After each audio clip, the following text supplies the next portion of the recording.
дар мавҷ барномаи иттилоотии хабар.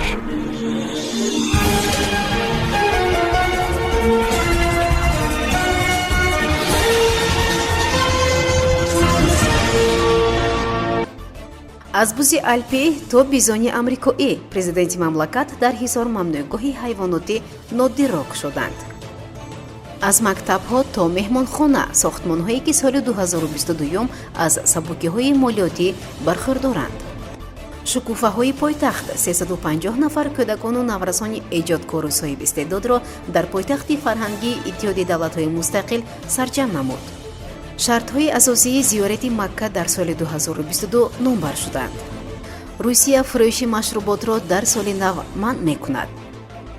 асосгузори сулҳу ваҳдати миллии пешвои миллат президенти ҷумҳурии Тоҷикистон муҳтарам Эмомалӣ Раҳмон дар шаҳри Ҳисор мамнӯъгоҳи ҳайвоноту паррандаҳои нодирро ифтитоҳ карданд, ки аз ҷониби ширкати қуллаҳои тоҷик таъсис дода шудааст. ширкати қуллаҳои тоҷик дар майдони 4000 гектар замини шаҳри Ҳисор мамнӯъгоҳи ҳайвоноту паррандаҳо ташкил кардааст, ки аз ҷониби президенти мамлакат муҳтарам Эмомалӣ Раҳмон ифтитоҳ гардид. манбаъ афзуд, феълан дар мамнӯъгоҳи мазкур қариб 22 000 сар ҳайвону паррандаҳои гуногун мавҷуданд, ки қисме аз онҳо маҳаллӣ ва қисми дигарашон аз давлатҳои Русия, Лаҳистон, Фаронса, Беларус ва дигар кишварҳои Аврупо ворид карда шуданд. таъкид шудааст, ки аз хориҷи кишвар аввалин бор ба Тоҷикистон оҳуҳои намуди марал, сурх, наҷиб, лан ва бузҳои навъи алпӣ ва муфлон ворид карда шуданд. дафтари матбуотии президенти мамлакат афзуд, ки феълан гуфту шунид барои ворид намудани ҳайвоноти навъи бизони амрикоӣ низ идома дорад. дар феҳрасти ҷонварони дигари мамнӯъгоҳ бедонаи маҳаллӣ ва хориҷӣ, капки фаронсавӣ, намудҳои гуногуни харгӯш, тазарви фаронсавӣ, шутурмурғ, мурғи марҷони маҳаллӣ, русиву фаронсавӣ, оҳу ва ғайра ном бурда шуданд. бо мақсади ҳифзи ҳайвонот аз боронҳои шадид, барф ва дигар ҳодисаҳои табиӣ дар ҳудуди минтақа 13 бинои махсус аз ҷумла қафасҳо сохта шуданд. манбаъ изҳор дошт, ки баъди таъсиси мамнӯъгоҳ дар ин ҷо 150 нафар аз сокинони кишвар соҳиби ҷойи кори доимӣ гардиданд. фармоишгар ва пудрачии асосии сохтмони меҳмонхонаи Исмоили Сомонӣ дар хиёбони Рӯдакии шаҳри Душанбе аз пардохти андоз, аз арзиши иловашуда ва андоз, аз даромади шахсони ҳуқуқӣ озод карда мешаванд. ин нукта дар қонуни буҷа барои соли 2022 таъкид шудааст. сохтмони бинои чандманзураи маъмурӣ дар суроғаи хиёбони Исмоили Сомонӣ ноҳияи Синои шаҳри Душанбе низ аз ин гуна сабукиҳо баҳраманд аст. бар асоси қонуни буҷаи соли 2022 сохтмони Театри миллии Тоҷикистон дар шаҳри Душанбе, сохтмони 5 муассисаи таҳсилоти миёнаи умумии таҳсилашон бо забони русӣ аз пардохти андоз озоданд.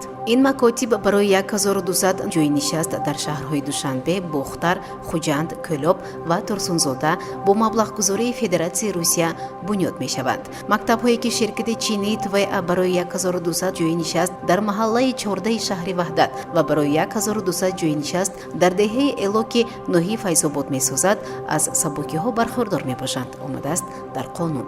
муассисаи таълимии дигар барои 640 ҷойи нишаст дар ноҳияи Данғара аз ҷониби ширкати чинии Синохайдро ва мактаб барои 540 ҷойи нишаст дар хоҷагии Эргаш Султонови ноҳияи Дӯстӣ аз ҷониби Сафоратхонаи Туркманистон сохта мешавад, ки онҳо низ аз пардохти андоз, аз арзиши иловашуда ва андоз аз даромади шахсони воқеӣ озоданд. инчунин таъкид шудааст, ки молу маҳсулоте, ки тибқи номгӯи тасдиқкардаи ҳукумат барои бунёди иншооти мазкур ворид мешаванд, бидуни пардохти андоз аз арзиши иловашуда ва боҷи гумрукӣ дастрас мегарданд.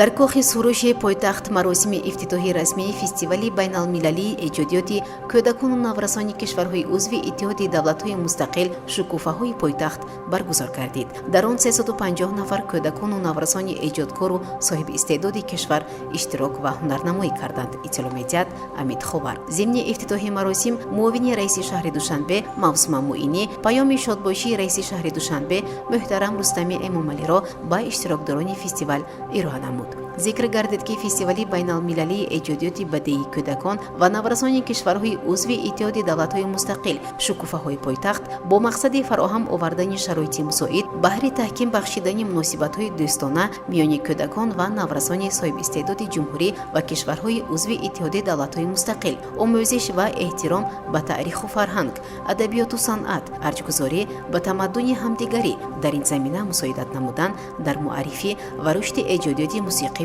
бадеии насли наврас ва муаррифии имконоти шаҳри Душанбе ҳамчун пойтахти фарҳангии иттиҳоди давлатҳои мустақил дар соли 2021 гузаронида мешавад. дар фестивали мазкур ҳайатҳои эҷодии кӯдакону наврасон аз шаҳру навоҳии ҷумҳурӣ бо намояндагӣ аз халқу миллатҳои гуногуни сокини Тоҷикистон аз ҷумла арманҳову русҳо, туркманҳои ӯзбекҳо ва қирғизҳо низ ширкат намуда бо ҳамсолони эҷодкори худ аз марказҳои эҷодиву таҳсилоти иловагӣ ва студияву ансамблҳои бачагонаи шаҳри Душанбе дар саҳнаҳои бузурги муассисаҳои фарҳангии пойтахт дар бахшҳои рақсу овозхонӣ, навозандагӣ ва хониши бадеӣ ҳунарнамоӣ менамоянд.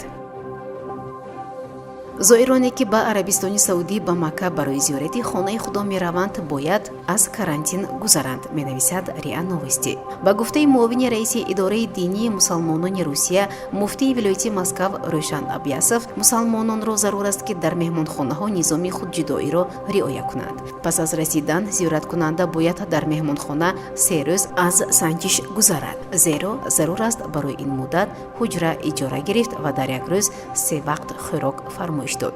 пас аз 48 соат рӯзи сеюм аз санҷиши коронавирус мегузарад ва натиҷа агар манфӣ бошад метавонед ба зиёрат равед, изҳор доштааст Абиясов. илова бар ин зоирон бояд замимаи махсусро дар телефон кунанд ки то вақти дақиқи зиёрати хонаи Худо ва сабти ном ба умраро аз тариқи он интихоб кунанд.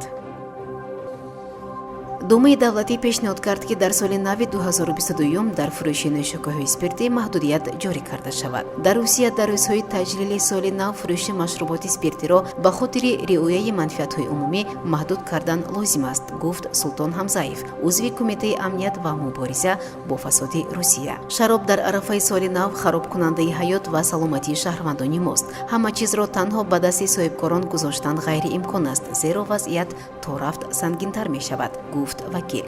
Ҳамзаев бовар дорад ки барои ҳифзи саломатии шаҳрвандон чораҳои мушаххас андешидан лозим аст, ба монанди маҳдуд кардани фурӯши машруботи спиртӣ.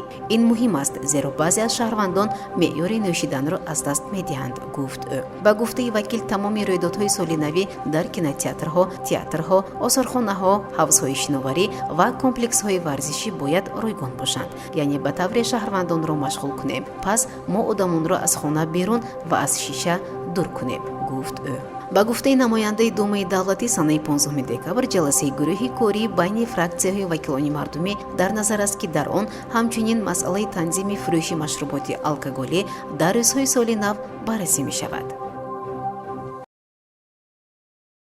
барномаи иттилоотии хабар аз рӯйдодҳои Тоҷикистон, минтақа ва ҷаҳон огоҳ бош.